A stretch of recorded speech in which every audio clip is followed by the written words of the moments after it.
Bar association चुनाव को लेकर सुप्रीम कोर्ट ने अहम आदेश जारी किया है। राजस्थान में 250 बार एसोसिएशन में एक ही दिन चुनाव होंगे। सुप्रीम कोर्ट ने राजस्थान हाई कोर्ट के आदेश पर रोक लगाने से इनकार किया है।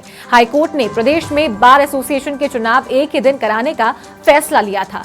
प्रदेश के सभी 250 रजिस्टर्ड बार एसोसिएशन के चुनाव दिसंबर के दूसरे सप्ताह में होंगे।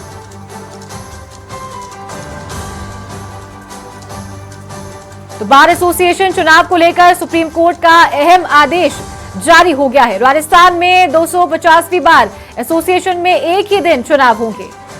सुप्रीम कोर्ट ने राजस्थान हाई कोर्ट के आदेश पर रोक लगाने से इनकार कर दिया है और हाई कोर्ट ने प्रदेश में बार एसोसिएशन के चुनाव एक ही दिन कराने का फैसला लिया है।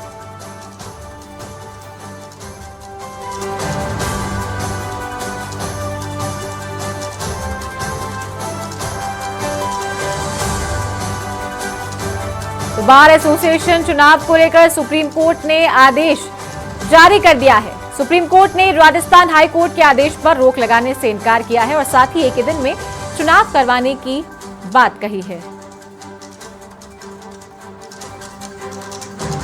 और इसी के साथ अधिवक्ता अभिषेक शर्मा हमारे साथ फोन लाइन पर कनेक्ट है। उनसे अभिनव शर्मा फोन लाइन पर कनेक्ट है, उनसे इस पूरे मामले की जानकारी लेते हैं। सर, सबसे पहले तो बहुत स्वागत है आपका समाचार प्लस पर। जी चारू जी, धन्यवाद। सर, बार एसोसिएशन चुनाव को लेकर सुप्रीम कोर्ट का आदेश जारी हो गया है। राजस्थान में 250 बार एसोसिएशन में एक ही दिन चुनाव होंगे। जी बिल्कुल, आज माननीय उच्चतम न्यायालय में इस प्रकरण पर सुनवाई हुई थी।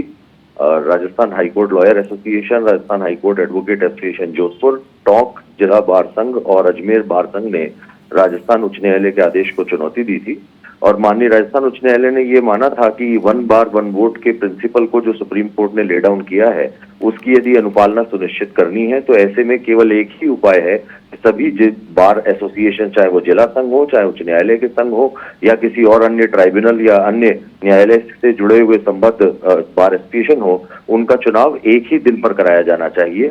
हमारे सुझाव पर यह तारीख इस साल 8 दिसंबर मुकर्रर की गई थी, जिसके लिए लगभग सभी 250 से अधिक बार एसोसिएशन ने अपना नोटिफिकेशन जारी कर चुनावी प्रक्रिया प्रारंभ कर दी थी। लेकिन ये केवल 4 जिला संघ है जिनको आपत्ति थी, जो चुनाव नहीं कराना चाहते थे और इसके लिए उन्होंने माननीय उच्चतम न्यायालय का दरवाजा खटखटाया था, जिस पर माननीय सुप्रीम कोर्ट ने ये माना कि ये आदेश पूर्णतया जस्टिफाइड है और इसमें कोई हस्तक्षेप नहीं किया जा सकता। इस पर जोधपुर बार एसोसिएशन सहित सभी जिला संघों ने अपनी याचिका विड्रॉ कर ली है। उन्होंने ये अनुमति अवश्य चाही है सुप्रीम कोर्ट से कि वे इस संबंध में अपने 4 जिला संघों के संबंध में माननीय हाईकोर्ट से यदि कोई क्लैरिफिकेशन या मॉडिफिकेशन करवा सकना चाहते हैं तो उसके लिए उन्हें अनुमति दी जाए। तो कोर्ट ने वो अनुमति देते हुए खारिज कर दिया, लेकिन ये तय है कि अभी सभी जिला संघों को और सभी उच्च न्यायालय और अन्य बार एसोसिएशन को राजस्थान में एक ही दिन पर 8 दिसंबर को चुनाव कराने होंगे। जी अभिनव जी, जैसा कि आपने बताया कि कुछ लोगों के द्वारा आपत्ति जताई जा रही थी कि एक दिन में चुनाव नहीं करवाने चाहिए या तारीख ही बदली चाहिए या चरणों में बदलाव करना चाहिए, तो आपत्ति किस वजह से जताई जा रही थी? देखिए, ऐसा है, जोधपुर के अंदर जो बार एसोसिएशन बनी हुई है, जो उच्च न्यायालय से संबद्ध 2 बार एसोसिएशन हैं वहां पर, उनका कार्यकाल 2 वर्ष का है। उनका ये कहना था कि हमें सुने बिना ही इस प्रकार का आदेश पारित कर दिया गया, जबकि माननीय राजस्थान उच्च न्यायालय के समक्ष सुनवाई में बार काउंसिल के सभी भी सदस्य उपस्थित थे, लगभग अधिकांश सदस्य और अन्य बार संघों के भी पदाधिकारी उपस्थित थे।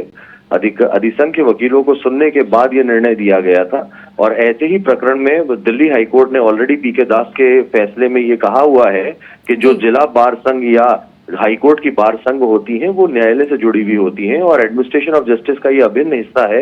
ऐसे में कोर्ट को पूर्ण शक्तियां प्राप्त हैं कि वो इन एसोसिएशंस को रेगुलेट कर सकें और इसलिए कोर्ट ने कहा कि हम एक ही तारीख पर चुनाव कराने का आदेश जारी कर रहे हैं।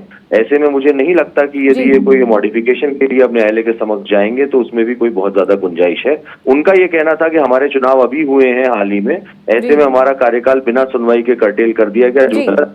यही इशू जो है सुप्रीम दिल्ली हाईकोर्ट के सामने था, उस पर दिल्ली हाईकोर्ट ने उनके खिलाफ आदेश दिया था पूर्व में और उसी आदेश की अनुपालना में राजस्थान हाईकोर्ट ने भी अपने आदेश में उस बात को स्वीकारा है और वही आदेश दिया था जिस पर आज सुप्रीम कोर्ट से मोहर लग गई है। चलिए, बहुत शुक्रिया आपका समाचार प्लस से जुड़ने के लिए। तो देखिए, अधिवक्ता अभिनव शर्मा हमारे साथ फोन लाइन पर कनेक्ट थे। तो साथ ही आपको बता दें कि हाईकोर्ट के आदेश को यथावत रखा गया है।